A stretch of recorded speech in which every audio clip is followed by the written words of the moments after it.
How's it going, guys? It's your host Combined, and here we are with another vlog. I have my friend here, Jazzy. We wanted to discuss something that we feel is very prevalent in the life of today, the MCU. So we wanted to break down phase by phase, and we want to start with phase 1. And I brought Jazzy because, as you can see, he's a Marvel fanatic like myself. Nerds! I swear you bigger than me, man. I swear. But yeah, no. So we're gonna break down movie by movie, phase by phase, starting with this one, phase 1.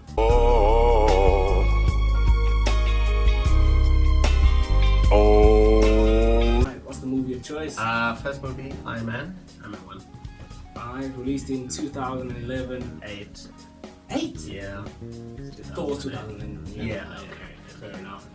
Alright, how do you rate the film? You want me to give a rating and talk about it first and the rating after? Yeah, we can talk about it first. Okay, let's talk about it. I don't know, I watched it. Okay, I swear I watched all these films yesterday. Like, All of them? 1 okay. to 6. Like, Get some help. literally, I was like, okay.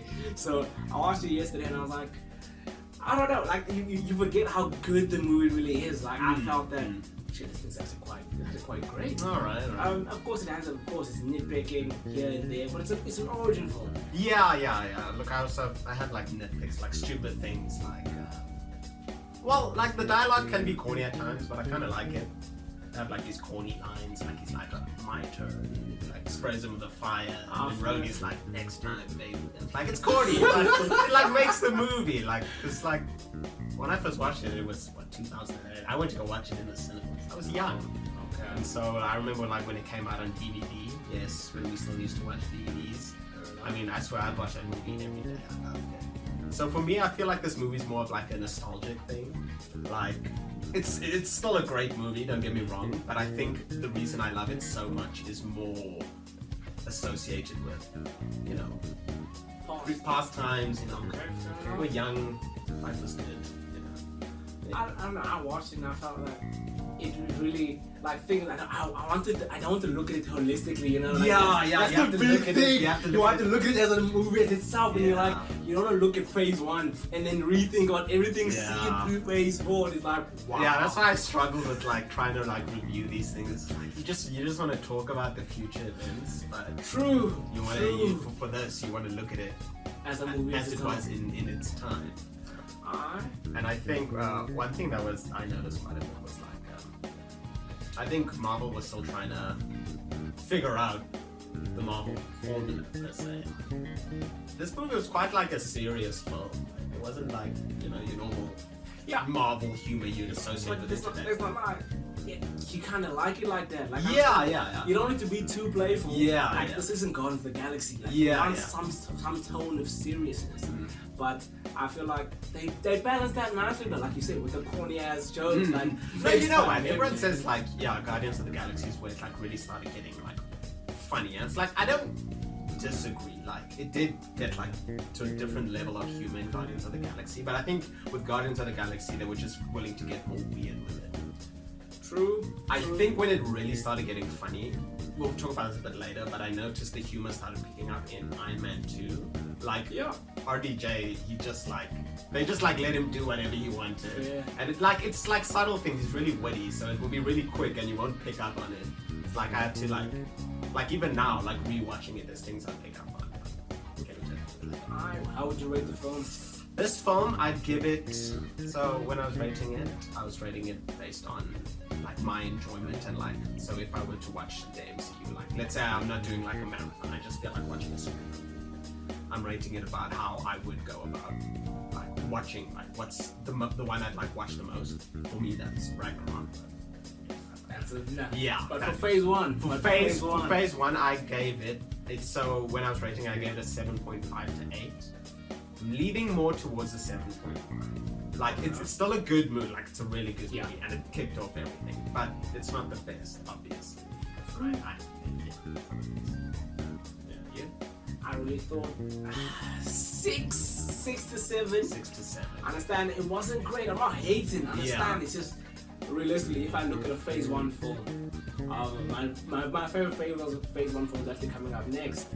I know, Really? I know. Really? But yeah, no.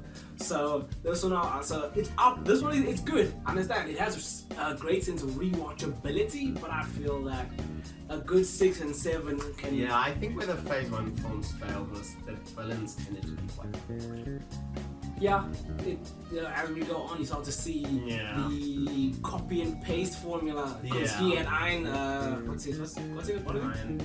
Yeah, Iron Man, which was basically a carbon copy of Iron Man. Yeah. Just bigger. Jeff Bridges being bad for some reason, I don't know. He wanted Tony dead. I feel like. Yeah, you just, this old white dude just wanting more money, Very, very engaging villain. Yeah, true. I know. I wanted a bit more. Like we saw that. We see it now in Iron Man 1. You actually see that in the 10 rings. Yeah, actually, I wrote that down. But that's what I was like, okay. When we went to go watch Shang-Chi, it's like, oh yeah, in Iron Man 3. That's when you think, yeah, that's when the. But they were there in Iron Man 1. From Iron Man 1. So they were literally in anything. Shang-Chi was in a sense. It kicked it off, you know what I'm saying? Because the 10 rings is what started this entire thing. Yeah, no, you're right. If it wasn't for the 10 rings, thered be no Iron Man. They make reference to it in, I don't know what movie it is, but ever since Tony Stark announced that he was Iron Man, like there was this increase in Captain America Civil War. Vision says it. Nerd! What? Yeah, there we go. Yeah, so you knew exactly what I was talking about. Like, ever since he announced his Iron Man, there's like this increase in threats. Exponential growth in threats. Because with this power comes enemies to fight. Yeah. Okay, fair enough. And that's where we take it from for, what's the name? Iron Man 1. We're here with the Incredible Iron Man. It's in the same year as... Incredible Iron Man, alright. Shit! We'll go with that, He's in the movie for like a second, but yeah, okay. You're not wrong. The Incredible Hulk actually released in the same year as Iron Man, which is 2008. Yes. The second movie in Phase 1. I enjoyed it. I really did. You just said it was your favorite movie in Phase 1. So tell me what you liked about it. The thing is, understand Edward Norton brings another sense of grit to it. You know what I'm saying? Edward Norton is a great actor. I love Edward Norton. I love most of his movies. Why? Why? I don't think it's anything about him. I don't have a problem with him as well. Oh, you think the script maybe?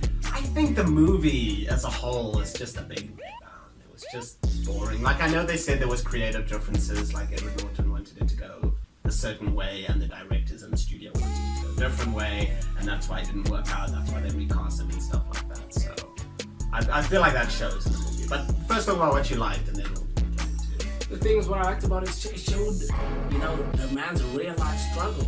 I understand he spent his entire adult life just tending to run away. And I loved how through everything he was still rooted to Betty Ross at the time. I was like, okay, she was the one thing in a sense anchoring him to humanity, because you see, even when he was, even in his berserker rage of being the Hulk, Betty Ross would be the one who calmed him down. I know this one scene in the cave. Understand, that man was just roaring, just ripping it up like, and then she's there calming him down. Like, understand, everybody's looked at Hulk and said, oh no, behemoth of man, understand, destroyer of worlds in a sense. And you get this one woman, it's like, yo, my guy, blow. And then she's like, oh, like, I don't understand, like, I know it's a good few phases ahead. They tried to do the same thing with Natasha and all, but what the fuck is this? You see, it's not the same. That forced romance wasn't great. But like the thing with like Natasha, you mentioned, right? Like if you look, okay, we're gonna fast forward a bit, but still in Phase 1, in Avengers, right? Like where they find him, they find him in India. He's helping people. I think they're in India. Yeah. I don't know. He's helping people. Yeah, and he's helping the sick people. It's like he was doing well. He connected with humanity somehow. He didn't need Betty for that. Or maybe he did, I don't know, but... I don't know, when I look at the film as a whole, I feel like it's a love story, you know what I'm saying? Because it's basically him. I read it, it's very melodramatic, It's quite a serious movie. I can't stand Betty, for one. What? Nothing against Liv Tyler, I love her as an actress. She's great in Lord of the Rings, but like she whispers the whole movie, dog. Shut up, silly woman. She's like in the rain, she's just like whispering to us. I was like, what are you going on about? Okay, no, the one thing I didn't like was I think they were attacking Culver University, and then she just runs in front of a tank. I'm like, nah, bro. Even if your dad's in that tank, nigga, drive around. I respect you to drive over your own daughter, but drive around her. Like, understand? The only reason the Hulk came out at the university was because she got tackled by soldiers. Yeah. I swear it down. Yeah. As soon as you saw that, it's like, oh shit. You're like, nah, dog. Yeah. That man was going to sleep in that thing. Like, they put the smoke, he was gonna go down. It was easy. And then, I don't know, like that felt like just she had very little purpose for being there. Yeah, no, there's like, okay, so some stuff that I wrote down here, like, I didn't like Blonsky as the main villain, Abomination. I mean, like the end, big monster fight, I like that.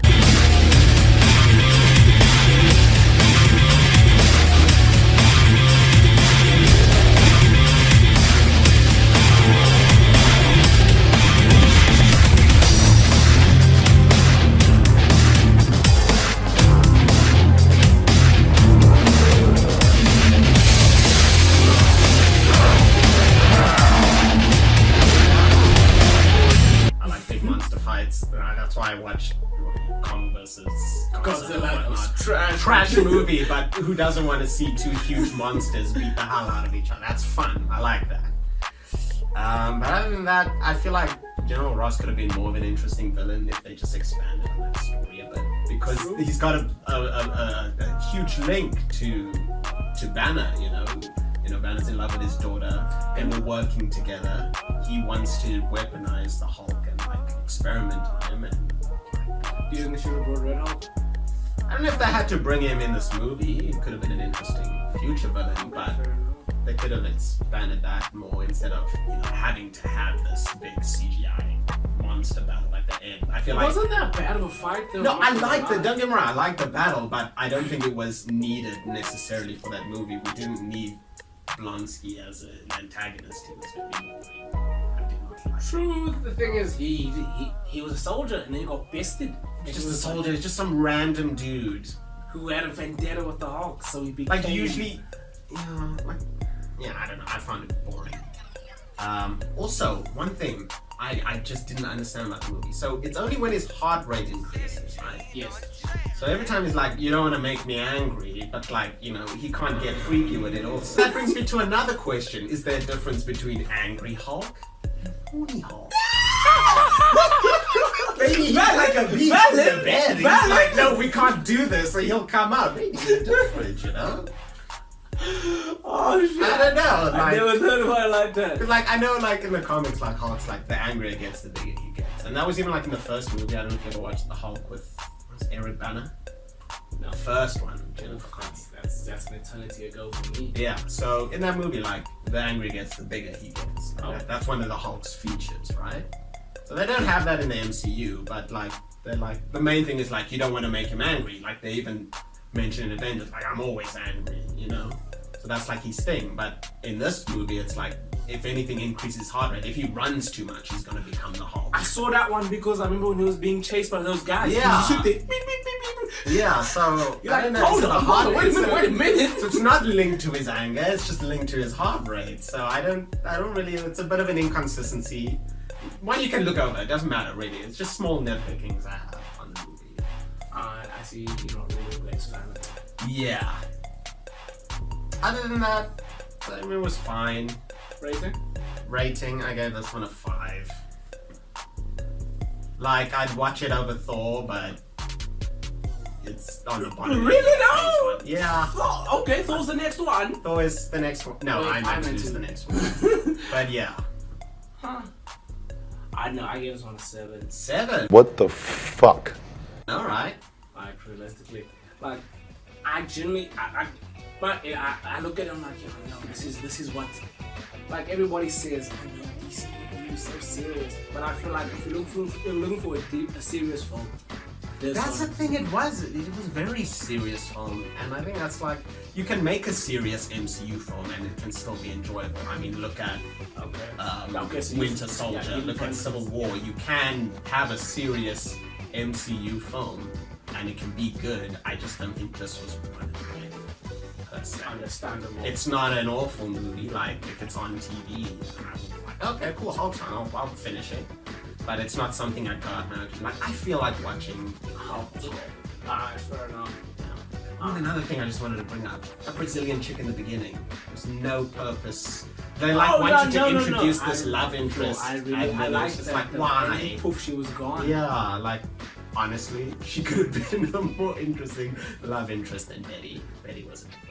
No, also that one flame.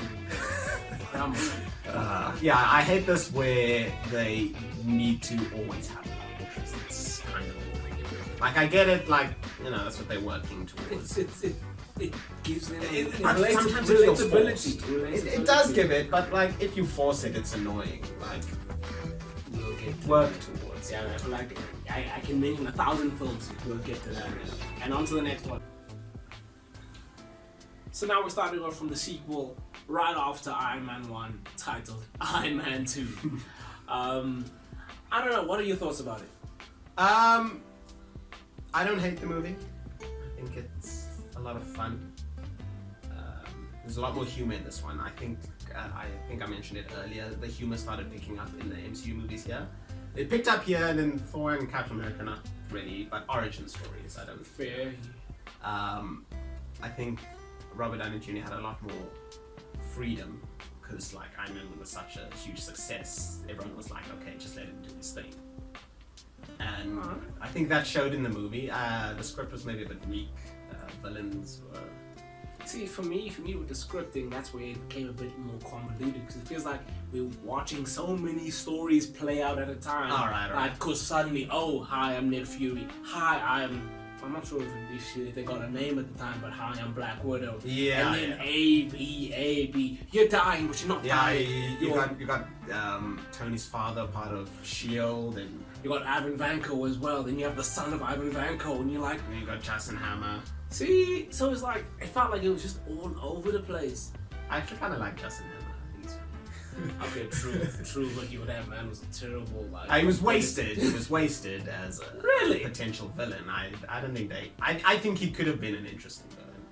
Okay, I feel like they played him off as Tony Stark, but stupid. Yeah, Like not charismatic. like the poor man's Tony Stark. Like he does what Tony does, just not well. True, I remember the line. I'm gonna bust his cap open with the ex-wife. Oh, that hurt my life. I'm like, nah. I swear down. I was like, yo, this is so disappointing on my life. One piece of dialogue that I very much liked was Ivan Vanko and Tony Stark in the cell, because he was going on about if you make God bleed, and I'm like, okay, like understand, because at the time Iron Man was going on like, understand, nobody on Earth is close to what I'm doing, and so understand, that's why I'm keeping my Iron Man suit. And then suddenly Iron Man comes up, my guy, I can do what you're doing. I can't make an Iron Man suit, but I can do what you're doing. And then suddenly sparked this whole thing of, give us the Iron Man suits, and that's more or less how Rhodey ended up getting involved, because like, understand, the military need an Iron Man. And I'm like, I don't know, it's half and half, because it is like a nuke at that time, you know what I'm saying? Because there was nobody else who could defeat him. Yeah. So it's like, my guy, we need an Iron Man on our side. And I'm like, come on. I feel like there was so much bureaucracy. English, motherfucker, do you speak it? Bureaucracy. It is, that's like, in Iron Man 1, like, remember, he went back and he fought the 10 rings. Now in Iron Man 2, if he went and did that, they'd be like, oh, you can't do that. You can't go and interfere with somebody else. It's like, come on, guys. Especially since he's his own private entity. Yeah, he's not held accountable by any laws. And then we can get into like Civil War and stuff. But I feel like, don't you think in Iron Man 1 it was him taking responsibility? You know, because his weapons were being used. No, it was, but then again, it still wasn't governed by any True. council. Controversial Hold on. Scarlett Johansson over-sexualization in this movie. Oh shit. I don't know. He was a What's womanizer. I swear it down. When I watched Iron Man 1, Iron Man 2, it was his life, bro. I remember Iron Man 1. He took that girl once, boom, 16. Like, smashed it. Yeah. Look, I think so. Like people like they over-sexualize in the movie, and I think to a degree, yeah, it does play out. They do show like some like issues in there that are not right. For example, like the only reason Tony wants to hire her is because she's hot and like stuff like that, which is a bit problematic. You know, him abusing his power. Like, yeah, okay, I'm gonna hire this chick because she's hot, not because she's qualified and stuff like that. He also said, one, he doesn't have time to do other candidates. Yeah, he says that, but you know, it's Tony being Tony. But another thing I want to bring up is like, yeah, they sexualize her, but I think it, in a sense, also plays into the plot because remember, S.H.I.E.L.D. sent Natasha in to infiltrate into Stark Industries and just keep an eye on Tony. They in a sense sent his type. And they knew that he who would Tony Stark is. And he's like, okay, he likes women, so we're gonna send him an attractive woman as part of, you know, this mission to keep an eye on him. So it plays into the story, and I think there's other instances of sexualization that don't even play into the story. Like, think about all the topless scenes of all the dudes in the MCU. Like Thor, I think he has his shirt off in every single movie that he's in. Captain America, he has his shirt off in the first Captain America. Chris Pratt, he has his shirt off. Ant-Man has his shirt off. Hey, y'all, come look at this. Oh my god! Oh my god! Have their shirts off, and no one sees this as sexualization. It's like, oh, it's just because he's a dude, he's allowed to have his shirt off and, you know, show his physique and whatnot. But If in a it's a woman, sense, it's a problem. yeah, like there is issues in the movie. Don't get me wrong. I do agree that there is that issue where Tony is he's abusing his power and hiring someone who's attractive. But wouldn't you say that's well done, S.H.I.E.L.D.? It is well done, S.H.I.E.L.D. Like I said, that's what it plays into the plot. Fair enough. The other instances I bring out doesn't really play into the plot. There's no reason for Thor To be shirtless. Fair enough. other than to appeal to women or men, whatever you like. But Yeah, I know, like, that's your shot in the trailer, my guy. That's your shot. yeah. I know, Sex sells. It is what it is. Whether it's a man or a woman, it's gonna appeal to man people. and woman. Yeah, it's gonna appeal because that's what people like. You know, True. That's why there's always these romances in these movies. Like you said, like I don't like the forced romances, but again, it's what people want to see. They can relate to it. I know, as much as Iron Man was a womanizer, as the trilogy went on, you saw them somewhat edging towards him and Pepper being a thing, and I was like, allow it. Yeah, you know? yeah. Like, he's allowed to change, be a better person in Yeah. a sense. I'm like, yeah, that's pretty much, it's valid. And just lastly, like for me, Phil Coulson, he got reassigned in that movie to go to New Mexico. Yeah. That shows you just how close everything. Yeah. Southwest. He didn't specifically say New See, Mexico. no, he said New Mexico. I swear it down. I've been reassigned to New Mexico. No, he said like Southwest or something like that. Bring up the scene. Yeah, bring up the scene. No. I'm joking! Stop!